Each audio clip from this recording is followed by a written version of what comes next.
And we are live from SIA Global Headquarters in Silver Spring, Maryland, with episode 24 of Donversations.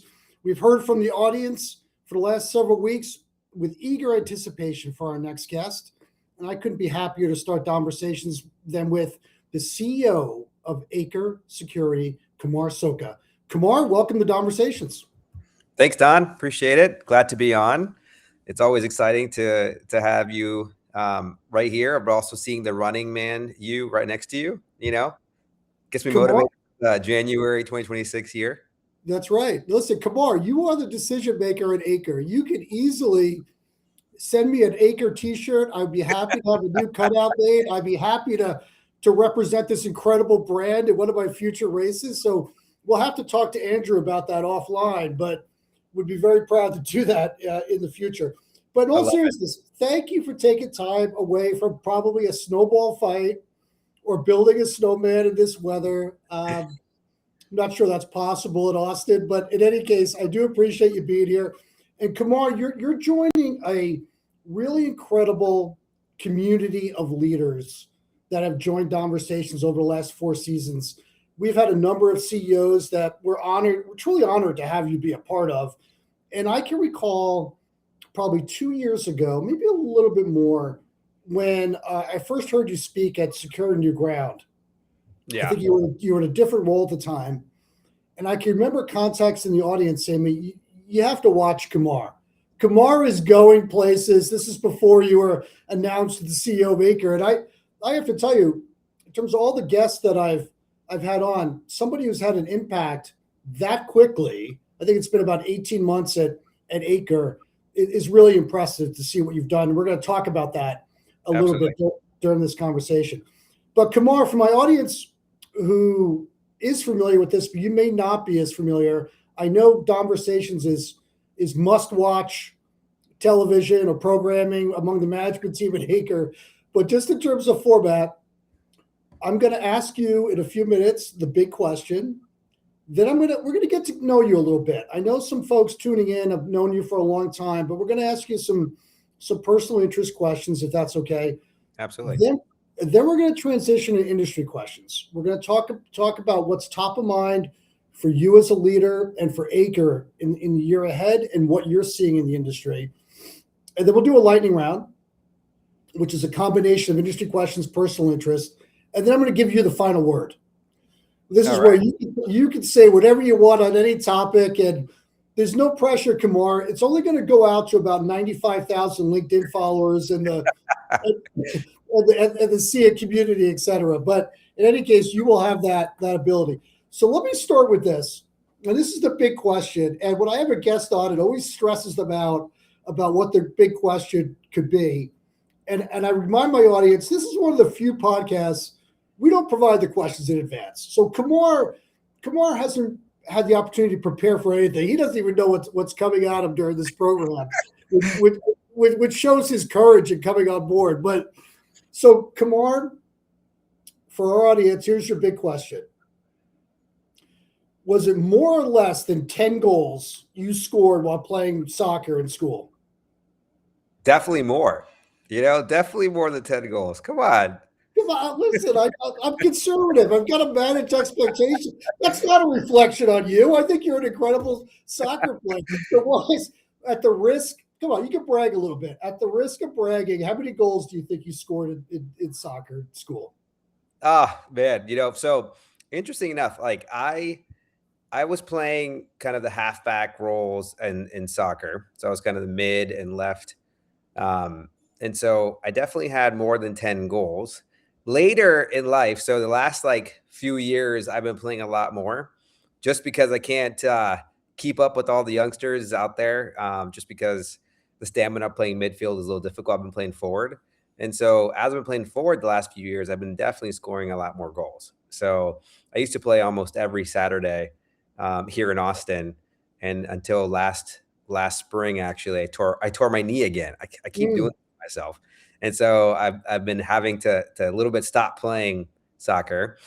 That's something that I'm trying to get back into as soon as possible. But I was playing forward and I would score all the time, which is, I had a good team. I have a good team, and that's they relied on me to put in the net. And typically, I have the smarts enough to hit the right corners, the right spots. So more recent, I've been scoring goals than the role I was playing in high school. That's awesome. So let me ask, you went to Purdue undergrad, right? And Yep. then Northwestern grad school, MBA? Yeah, that's exactly right. Okay. So while you were playing soccer, did they end up retiring? Based on what you're telling us, they probably retired your number. Am I far off? Definitely not. I like my freshman year at Purdue, I played, but I Yeah. didn't even see the field. Like I didn't even get to play. Like I made the team, but I never even, started a game or played a game. I was always on the practice squad. So, definitely did not make it that far. Big Ten soccer is pretty difficult in general. But I was just glad I made it my freshman year. No, it's an And- accomplishment. yeah, exactly. Exactly. And I'll tell you what. When we're done with the program, we're going to get a movement going to get your number retired at Purdue, nonetheless.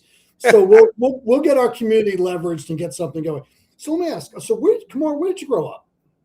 I grew up in Dayton, Ohio. And it was a pretty cool, um, it was a pretty cool childhood. My parents came from India, and I essentially, like we grew up with like no family in Ohio or in the U.S.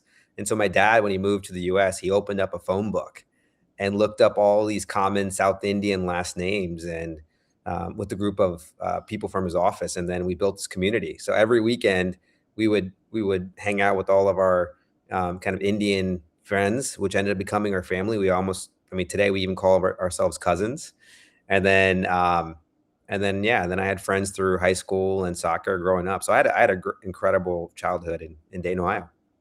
What impact did your parents have on you growing up, that maybe there's some lessons that you think about or sayings that they had as you're making your way through your career? Anything come to mind in terms of what they may have taught you that still applies today? Quite a bit, I would say. Like when I grew up, my father passed when I was 11, and so when that something like that happens, you grow up pretty quickly. My mom really didn't speak any English.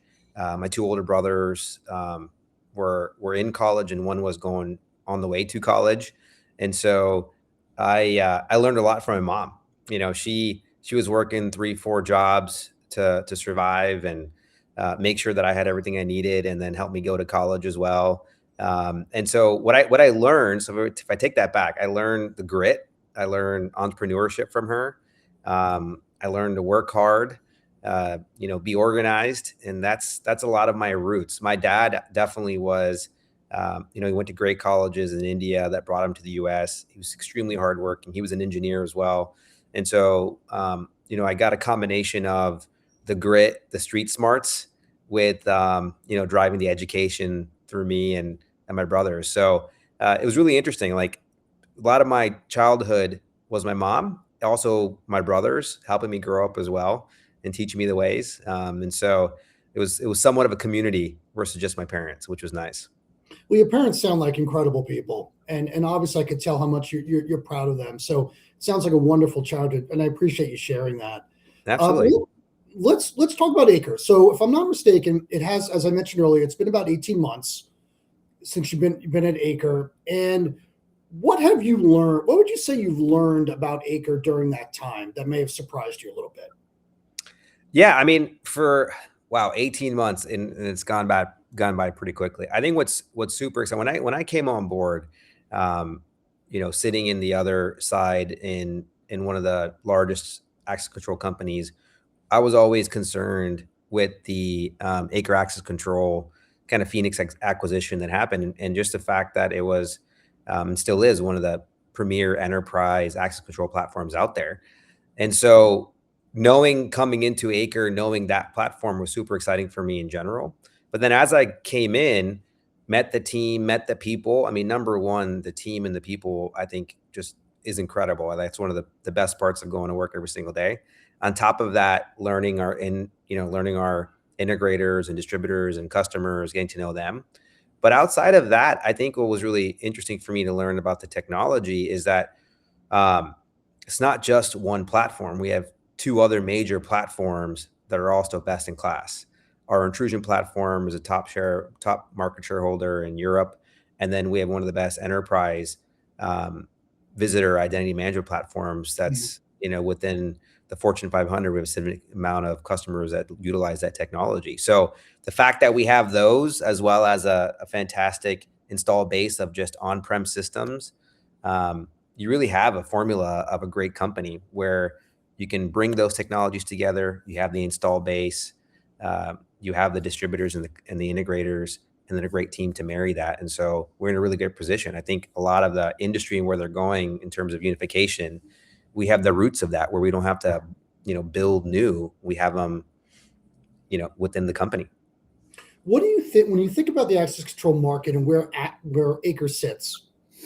What do you think differentiates Acre in this space? What is one or two things that come to mind that you're particularly proud of with Acre that separates you from some of the competition?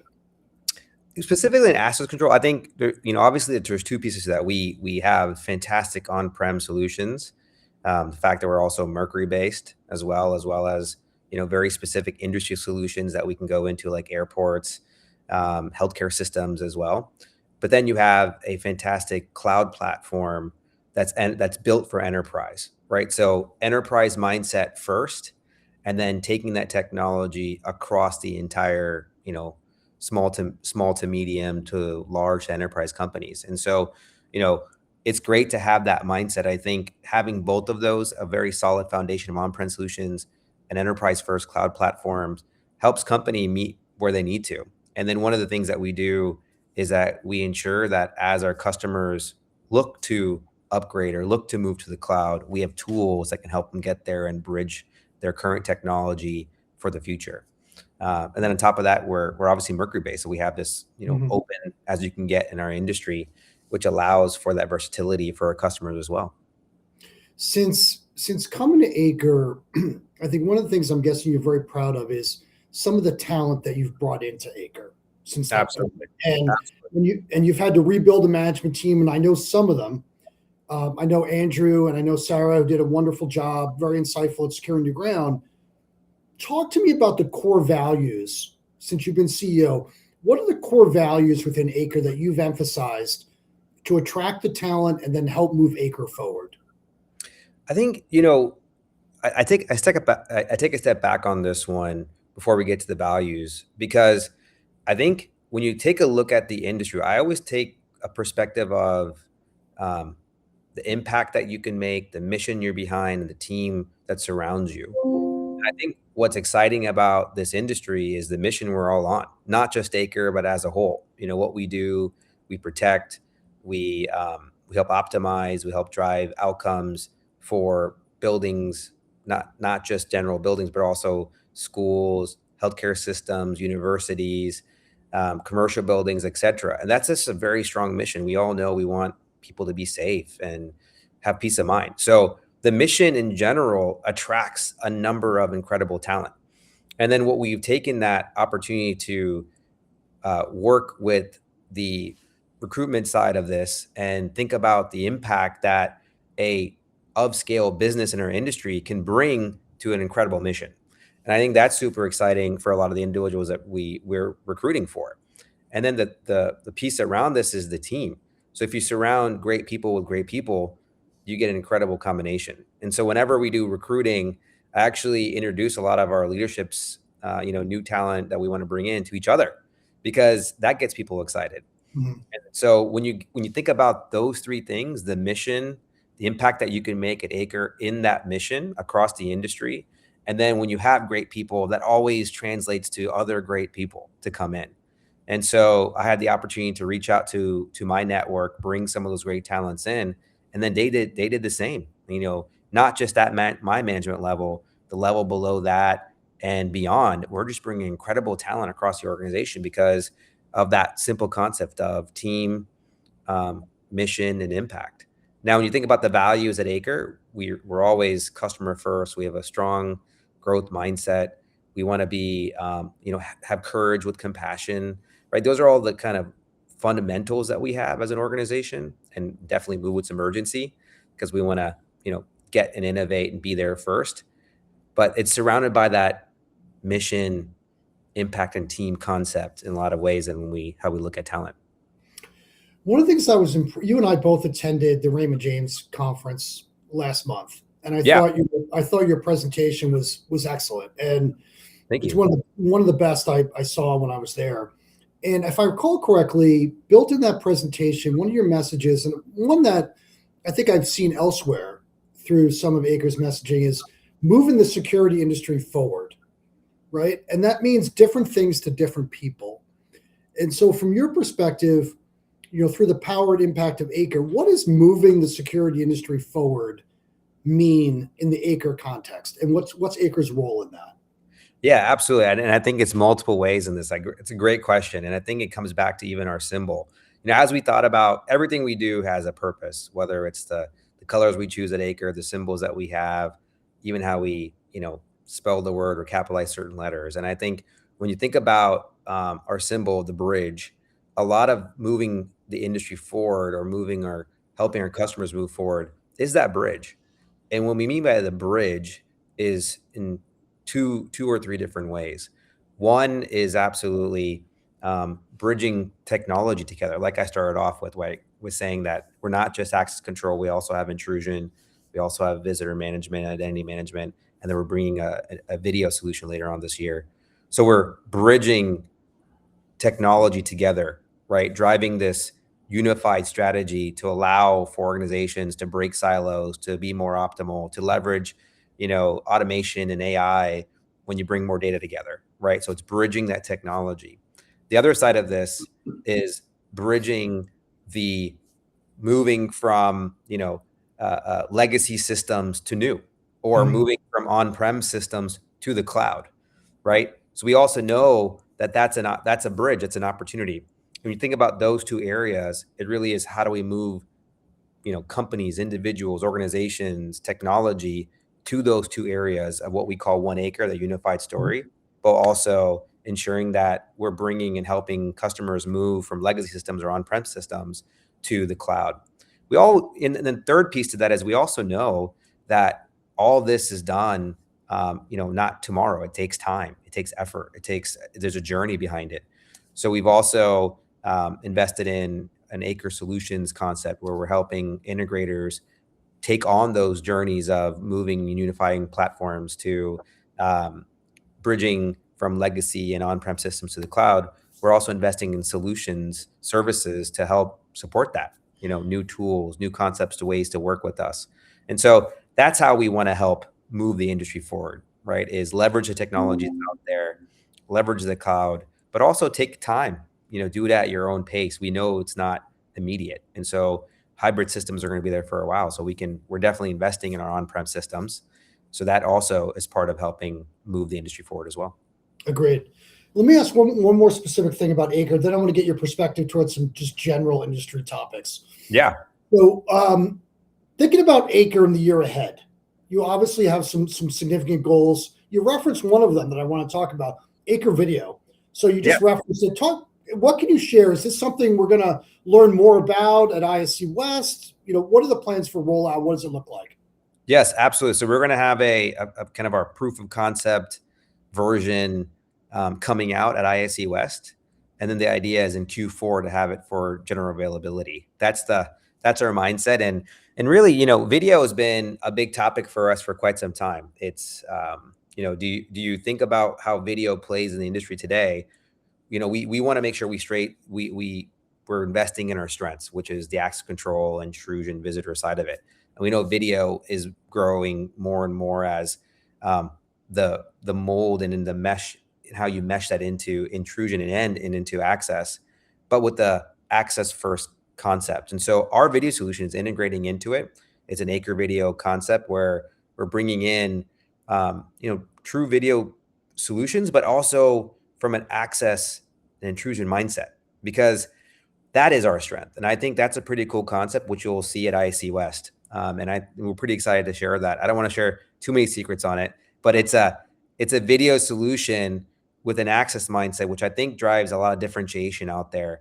We thought a lot of, extremely hard about this and which way we want to go. How do we drive a difference in the market versus just being another me too. And that's what's keeping us pretty excited when we launch this at IC West. No, come on, Kumar. This is Donversations. This is where you come on, you share all the proprietary information you can. There's no competitors listening. I mean, this is we're going to have you back after IC West, but and get more secrets out of you. But we're all serious. We look forward to IC West and learning more about Acre Video and among other things. So, all right. So, Kumar, put aside Acre for a moment, just in general, when you think about the industry, because you're obviously somebody who cares about the health of the industry. I mean, a strong industry and a growing industry is in the interest of every company we represent. What technologies are you most excited about as we enter 2026 right now? I think to me, I've been spending a lot of time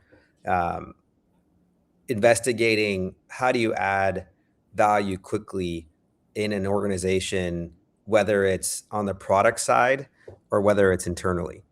And so our chairman, Steve Shine, who used to be the CEO of Cognify, he challenged me actually at every board meeting to present an AI topic and something that we're doing in the organization. And so, we've assigned an AI leader, and we're assessing across the organization how to leverage different tools, whether it's on the product front, whether it's internally, whether it's, driving more efficient across the organization. And I would say, I know AI, we talk all about it and it's like everyone wants to talk about it, but I think what's really exciting, I'm not going to talk about the product side because I think there's a lot of really exciting things going on there, but I'm going to talk about 2026 on what we do on the day-to-day and what's been changing on the day-to-day for us.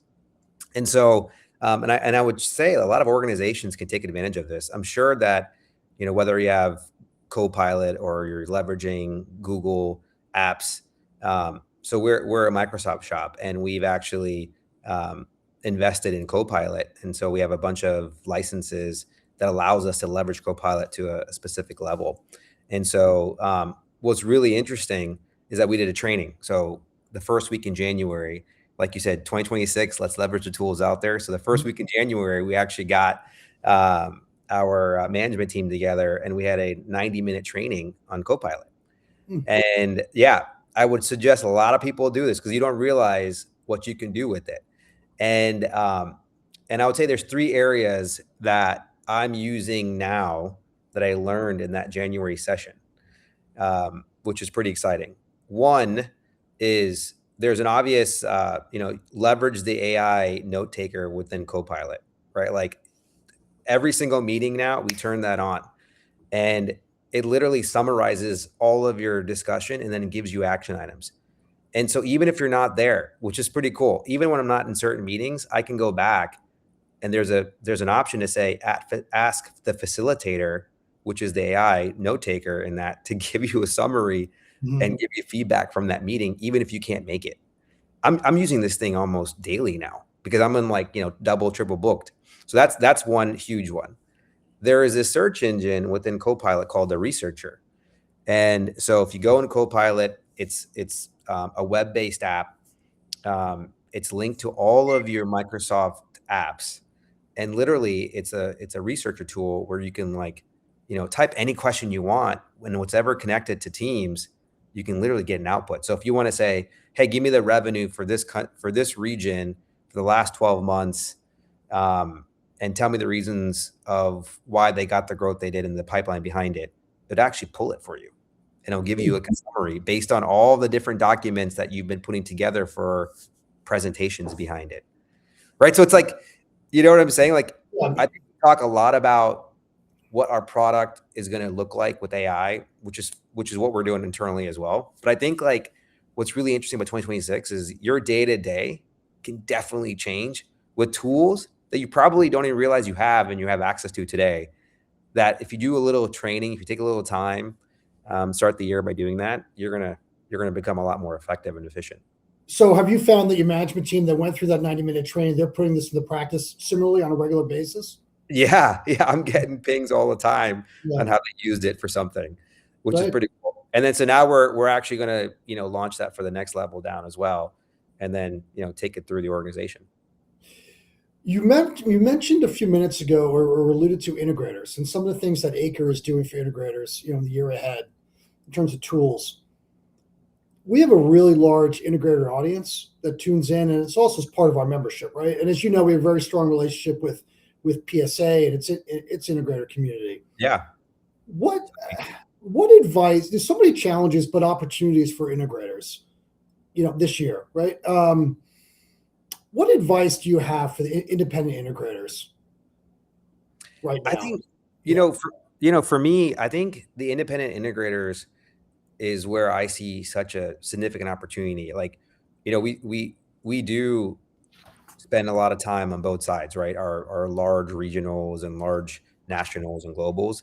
But I think when you take a step back and you think about the roots of Acre, it was through those independents that we grew, right? It was through the independents that we grew Access It and DNA Infusion and the original Phoenix products.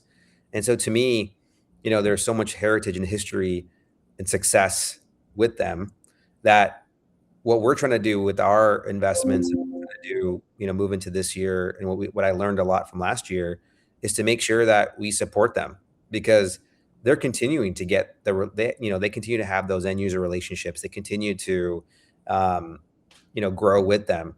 So when I think about this year and what I would say to the integrators is, you know, don't like I think let's be aggressive in the market together, right? Let's not shy away. Let's leverage the tools. Let's adapt with the change that's coming or that has come.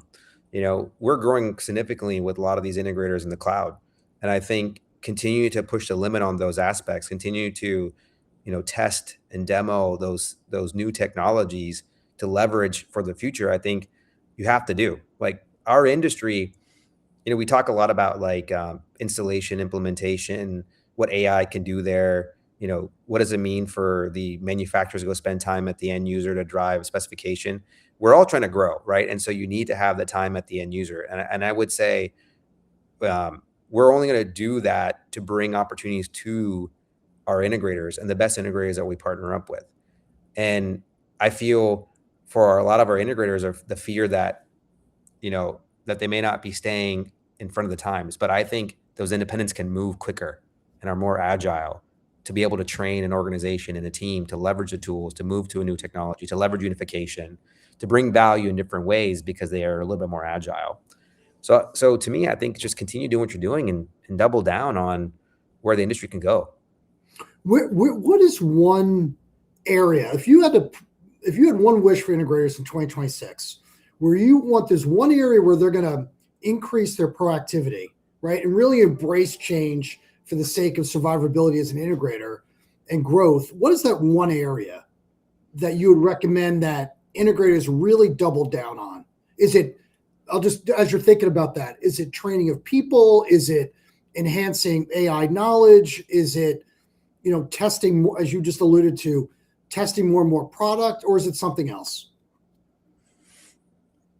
It's a great question. I think like all of those are the umbrella of education and learning and development. So whether it's training, whether it's AI, whether it's demoing, um, and if I were to peel back from those, I think it's knowing the differentiation of the technology.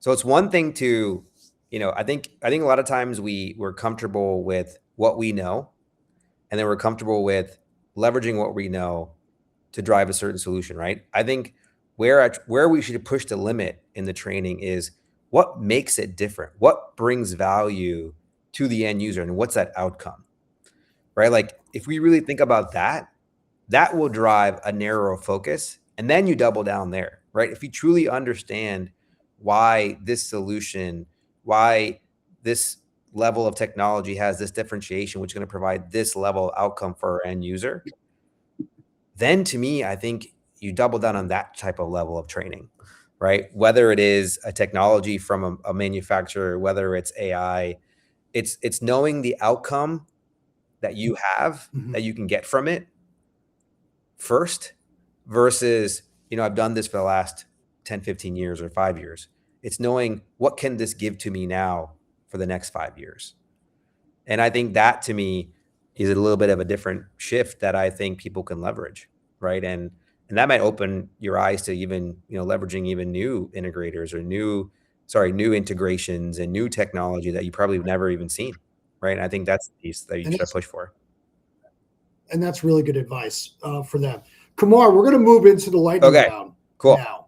We're going to be looking for some, I think, relatively concise answers here. Hopefully have some fun with it. A combination of personal interest and industry perspective. Okay. Starting off, your proudest moment, personally or professionally? Proudest moment. I would say maybe let's go with personal. Okay. I think we, I know it could be somewhat cheesy here, but my wife and I didn't have a baby for like 9 years. And when we had our first daughter, it was a pretty cool experience because we've been wanting one, and it came as a total surprise. And it's pretty exciting to finally, after so much, work and some general concepts, like you have it and you're really proud of your wife for going through it. It's not easy, right? Like we talk a lot about, the strength of women, but I feel like, man, they're insanely more stronger, powerful in so many different ways. And so super proud of my wife and in so many different ways to get to have our first daughter. And when you have that first child, I'm sure you know how that feels, right? It changes your life and for the better. And you kind of do what you go on a path to as a father in a certain way. And that was probably one of the coolest moments and happiest moments when we fully found out. How many kids do you have two today? We have two girls. Okay. Yeah. Yep. And these are, and I have 3 kids, one of whom is a daughter. So there's this special bond between dads and daughters, as you know, right? There definitely is. As you're finding out.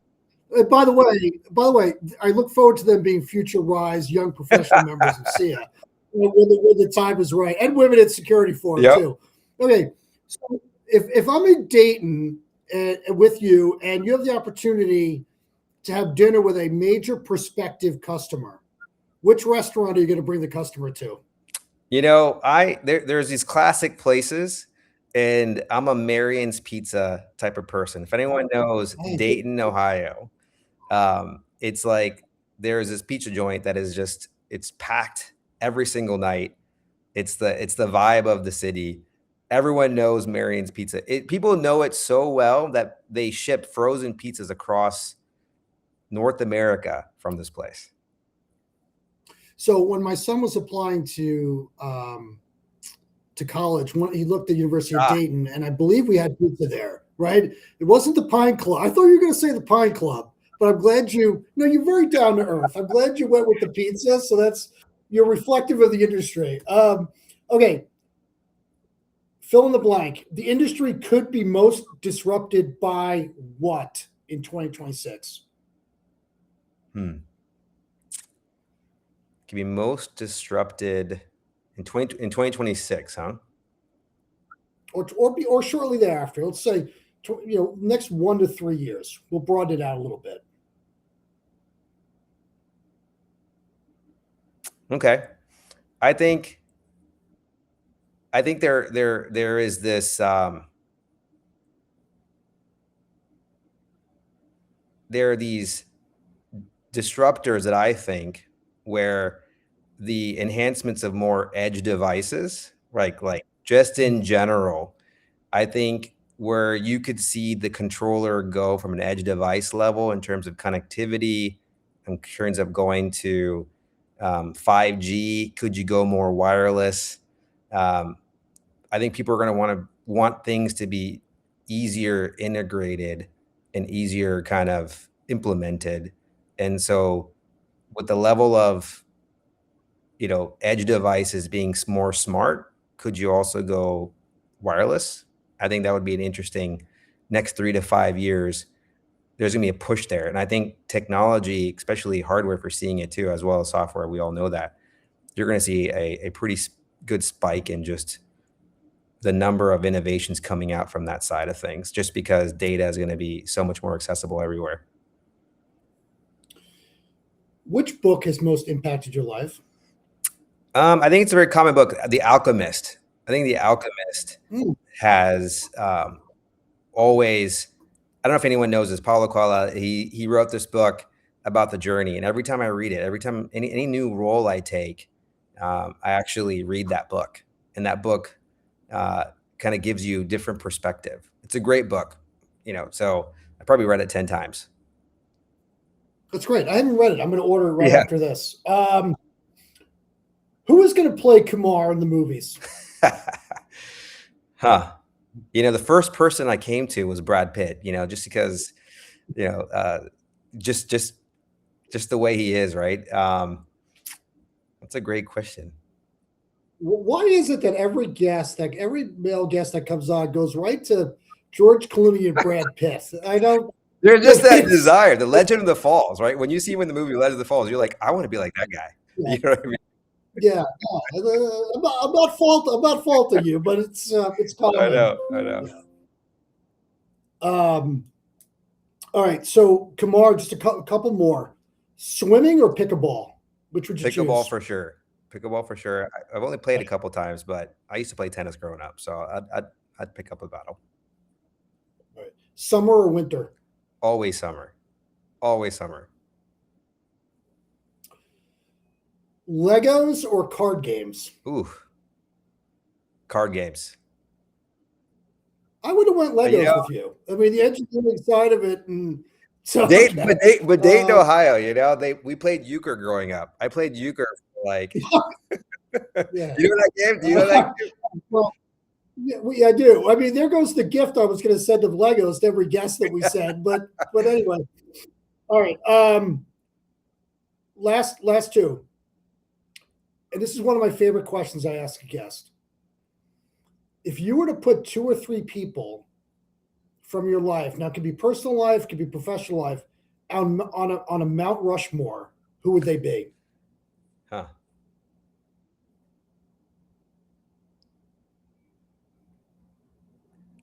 I think if you think about like influential people for me, right?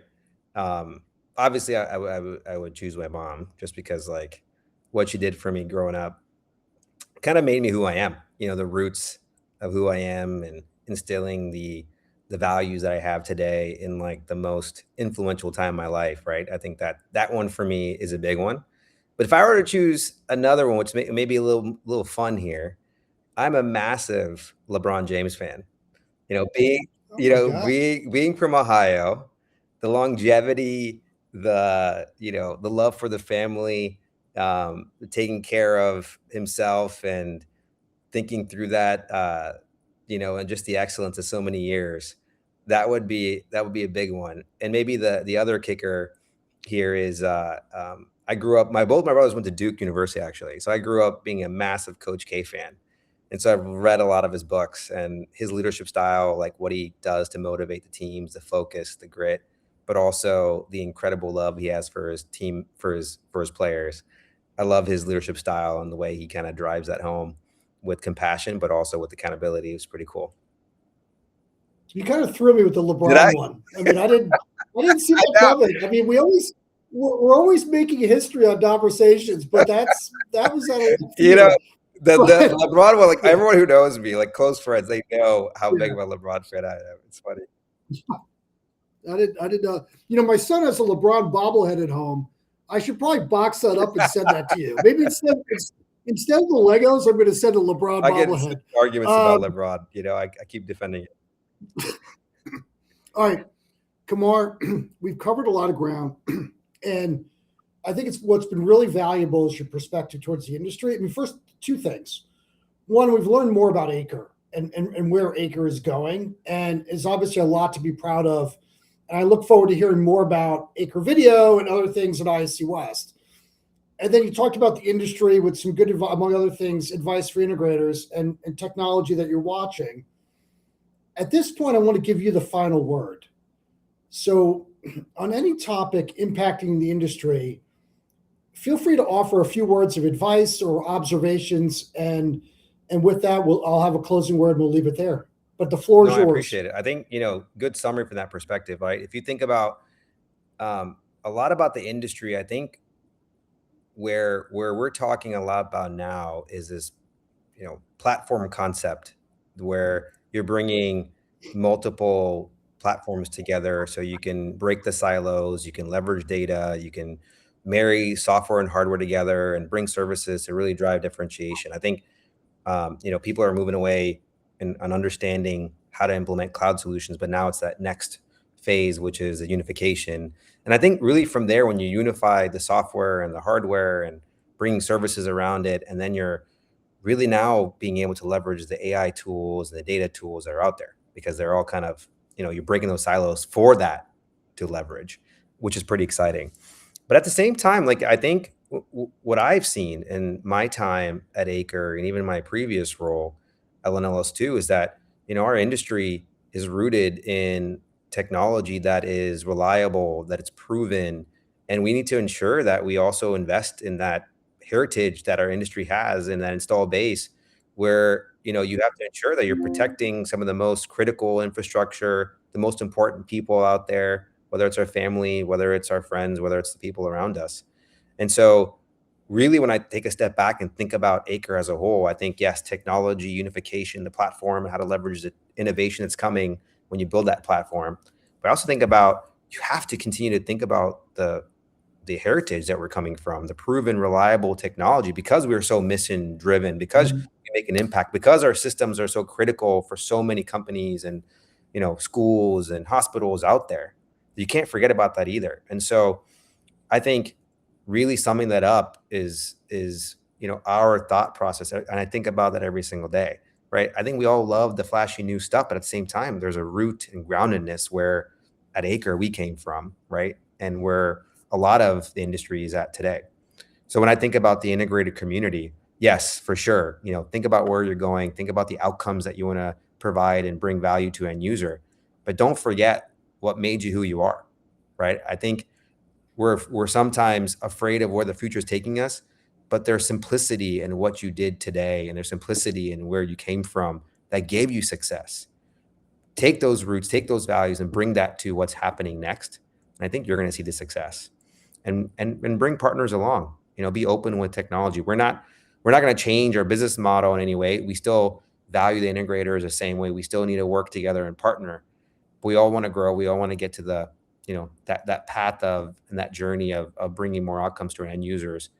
And I think that's pretty exciting. And maybe I'll leave one last thing that I think is really cool too about this industry. I spent 16 years in the manufacturing industry and seeing all different kind of things. What I think is so unique about our industry, yes, the mission and the impact that we can make. But what's so cool is that when I go to events, when I go to S&G or I go into IC West, there's such a community here. Right? It's not, yes, we have competitors for sure. Right. But every single event I go to, you could be competitors, but you're also friends. That's right. You're all going through the same, purpose and the same mission. And interesting enough, you actually work together. You solve problems together, and I think that is such a unique thing about our industry, which gets me so excited, right? Is that as leaders, as people who work together, there is this community, true community, that we can work together to make a bigger impact in this mission. And so I always think about that, and I always want to make sure that, and that's why I'm so super excited about SIA and what you do, Don, with the community, because that is such a big deal. It's a success that we need. It's a success that the industry needs. And I think we can definitely move the industry forward together if we keep rooted to that in a lot of ways. Not surprisingly, that is a perfect message for young professionals. So, Kumar, as you know, we're trying to do a lot to get students involved in the industry. And a lot of them don't know about the industry and how much of it's a relationship business that you're alluding to, right? And so with just the last couple of minutes, you've really said a few things very profound, both for integrators and for those that we're trying to bring into the industry. So well said and much appreciated. So with that said, Kumar, it's been an absolute pleasure having you on Donversations. I know in the weeks leading up to this, it's probably been very stressful for you appearing. Wasn't sure what you were going to ask me, Don. You threw me a curveball with with the soccer questions out there at the beginning. But, hey, I love it. No, you handle it like a true champ. And so, with that said, I want to thank you for your time. Continued success for Acre in 26. Again, we look forward to seeing you at ISC West. And by the way, it's good to be first at something. And I want to let our audience know, when we started planning Securing Your Ground 2026, the first name I invited was Kumar. And so we're delighted that Kumar will be speaking and sharing more of these thoughts and Securing Your Ground in October. So Kumar, safe travels, and we'll see you soon. Absolutely. Thank you, Don. Thanks, everyone. Appreciate it. Safe travels to you too. Yeah. Goodbye. Bye.